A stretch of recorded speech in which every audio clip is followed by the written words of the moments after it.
करते हैं दुनिया की दो उभरती हुई शक्तियों की, दो विजनरी नेताओं की जो अपने अपने मुल्क को चोटी पर देखना चाहते हैं, जो अपने देश को दुनिया में सबसे आगे देखने की चाहत रखते हैं।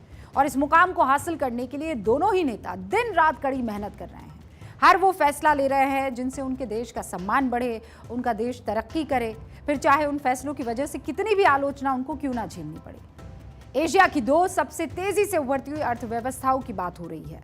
भारत के प्रधानमंत्री नरेंद्र मोदी और सऊदी अरब के क्राउन प्रिंस मोहम्मद बिन सलमान की बात हो रही है। दोनों नेताओं की अगुवाई में दोनों ही मुल्क दिन दुगनी रात चौगनी तरक्की करने का ख्वाब पूरा करने की पूरी कोशिश कर रहे हैं। कोरोना के बाद के सालों में जब दुनिया की बड़ी अर्थव्यवस्थाएं परेशान हैं, चीन जैसी आर्थिक महाशक्ति जब मंदी के बोझ तले दबी हुई है, यूरोप में महंगाई चरम पर है, उस दौर में भी भारत ने पिछले वित्त वर्ष यानी कि 2022 और 23 में 7.2% की विकास दर हासिल की, जबकि पिछले वित्त वर्ष में G20 देशों में सबसे तेजी से बढ़ती अर्थव्यवस्था हम रहे और उसकी विकास दर ये जो है सऊदी अरब रहा और उसकी विकास दर जो है वो 8.7% रही है। भारत में जो आशा है, लोगों में जो आत्मविश्वास है, नए भारत के निर्माण के लिए जो इच्छा शक्ति है, वो आपके लिए भी अनेक संभावनाओं के द्वार खोल रही है। आप खुद देखिए, आज भारत G20 देशों के समूह में फास्टेस्ट ग्रोइंग इकोनॉमी है। सऊदी अरब के क्राउन प्रिंस मोहम्मद बिन सलमान अपने मुल्क को दुनिया के विकसित देशों की कतार में सबसे आगे रखना चाहते हैं। इसके लिए उनके पास विजन है जिस पर वो काम कर रहे हैं, जबकि भारत के प्रधानमंत्री नरेंद्र मोदी अपने देश को दुनिया का सबसे अग्रणी मुल्क बनते हुए देखना चाहते हैं। और पीएम मोदी के पास भी अपने देश के लिए एक ठोस विजन है, एक सोच है, उसी सोच पर काम चल भी रहा है। ऐसा नहीं है कि ये सोच कोई हवा हवाई है, बल्कि one step at a time वाली ये सोच है जिसका फाइनल आउटकम विकसित भारत है।